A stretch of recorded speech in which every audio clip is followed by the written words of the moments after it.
It a disappointing afternoon, your assessment? They outran us, didn't they? They outfought us. They outthought us. And if you lose in all those departments in any game of football, then the outcome's going to be what we experienced. They didn't catch us by surprise because we knew what we were coming into. We knew the atmosphere and the environment that they create here. That was the focus throughout the week in terms of what we were walking into and what to expect. But the players didn't respond to that at any point during the game. Horrific goals to give away. They were far more clinical in the box than we were. And in between both boxes, it was Barrow's game. And it was Barrow's game because they were on the front foot, because they came out of duels 9 times out of 10 ahead of us. And they showed far more determination and desire than us. So that just outlines and defines exactly why the game ended up the way it did, Graham. You couldn't get a foothold in the game, could you? 2-0 down, you probably had a little go at the players for what you wanted at half time. You sent them out early, you had a little bit of a spell and conceded a horrendous goal on the hour mark. Awful, and if you're going to come to away fixtures in this league, and there's 23 of them that all give you different challenges, you've got to stand up and be accounted.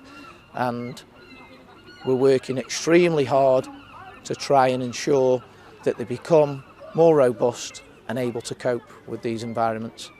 And in some games they have, in other games, Tranmere and today, they certainly haven't. And they're a young team, we know that, that's not an excuse.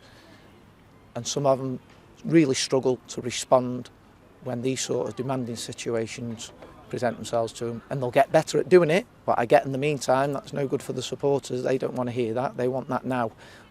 We know where we're at with this club in terms of trying to develop that, but we've got to develop it a hell of a lot quicker than we've seen over the last couple of weeks with those two results in particular. I know you won't use it as an excuse, but you're down to the bare bones.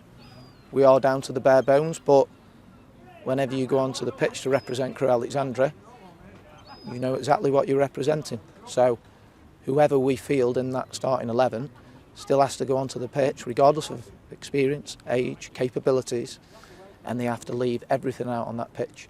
And some players today didn't do that for me, didn't do that for the club, and most importantly, didn't do that for the supporters.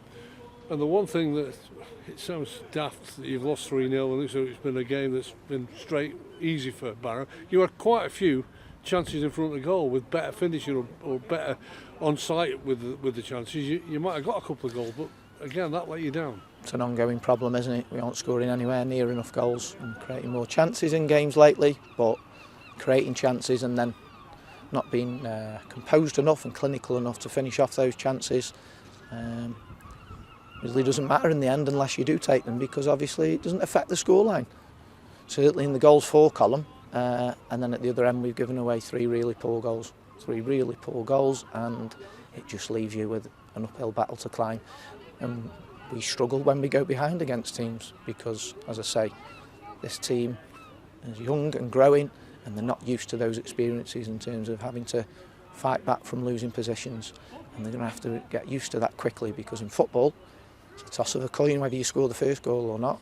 You can't be affected as deeply as we did by setbacks, because you get setbacks across the 90 minutes, here, there and everywhere. And we've got to be a lot more mentally stronger and tougher, show more fortitude to deal with those type of situations that we've seen today. You made a few points in previous interviews about last season with the run of results being awful and horrendous and too long. You can't have that now. You've got to get your hands dirty and they've got to start getting results. We've all got to get our hands dirty. There's a real battle on, isn't there, to steady the ship. And the ship was steadied, and now it's in reverse, because whilst we haven't lost many games over the recent weeks, if you're not winning games of football, you don't really stand still, do you? You end up going backwards, because draws aren't worth the paper they're written on, really, if you get too many of them at the expense of winning games of football. We're all acutely aware of that. I'm acutely aware of, obviously, the disappointment and the anger from the supporters, because we were right next to it today. So we've got to respond. We've got to respond for them, because they had a season last year when there was lots and lots of disappointment, and that's an understatement. And we can't have another year when that's the case, because we're in the league below. And in the league below, the consequences of not staying in that league are far greater. We're not looking at it that way, of course we're not, but you've certainly got to be realistic enough to know that unless you win games of football, you get closer and closer towards the bottom end of the table as opposed to the top end of the table, which is where we all want to be looking.